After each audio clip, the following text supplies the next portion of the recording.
भारत में जब भी पवित्र नदियों की बात आती है तो गंगा, यमुना, ब्रह्मपुत्र, नर्मदा और कावेरी नदी का ही नाम लेते हैं। माना जाता है कि इन धार्मिक नदियों में स्नान करने से व्यक्ति की आत्मा शुद्ध और पवित्र हो जाती है। इनमें से एक नर्मदा नदी है जो कि कुंवारी नदी के नाम से भी प्रचलित है। हिंदू धर्म में नर्मदा नदी का बहुत अधिक महत्व है। नर्मदा नदी में स्नान करना गंगा नदी के बराबर माना जाता है।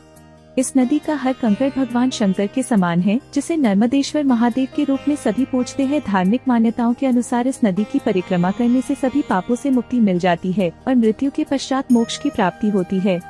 नर्मदा को रेवा और कुंवारी नदी के नाम से भी जाना जाता है, लेकिन सवाल ये उठता है कि आखिर क्यों इस नदी को कुंवारी नदी के नाम से पुकारा जाने लगा। नर्मदा नदी को मुख्य प्रदेश की जीवन रेखा के रूप में जाना जाता है। गोदावरी नदी और कृष्णा नदी बाद नर्मदा नदी भारत में बहने वाली तीसरी सबसे लंबी नदी है। महाकाल पर्वत के अमरकंटक स्थान से निकलकर नर्मदा नदी पश्चिम दिशा की ओर बहती हुई खंभात की खाड़ी में मिल जाती है। नर्मदा नदी मध्य प्रदेश और गुजरात में बहती है और आज भी मध्य प्रदेश में नर्मदा नदी की विशेष पूजा अर्चना की जाती है। भारत में नर्मदा नदी को भी मां का दर्जा दिया जाता है। पौराणिक कथा के अनुसार नर्मदा राजा मैखल की एक पुत्री थी। नर्मदा बहुत ही खूबसूरत, गुणी और आज्ञाकारी पुत्री थी। नर्मदा के विवाह योग्य होने पर राजा मैखल ने उनके विवाह की घोषणा करवाई। साथ ही यह भी कहा कि जो भी राजकुमार गुलबकावली का पुष्प लेकर आएगा, राजकुमारी का विवाह उसी के साथ होगा।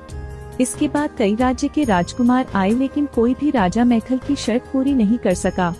तभी राजकुमार सोनभद्र आए और राजा की गुलबकावली पुष्प की शर्त पूरी कर दी। इसके बाद नर्मदा और सोनभद्र का विवाह तय हो गया।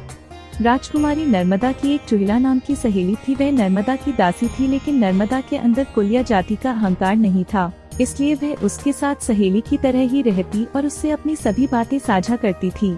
सोनभद्र के साथ विवाह तय होने के बाद राजकुमारी नर्मदा की इच्छा हुई कि वह एक बार राजकुमार सोनभद्र को देख लें, जिसके लिए उसने अपनी दासी चुहिला को राजकुमार के पास संदेश देकर भेजा।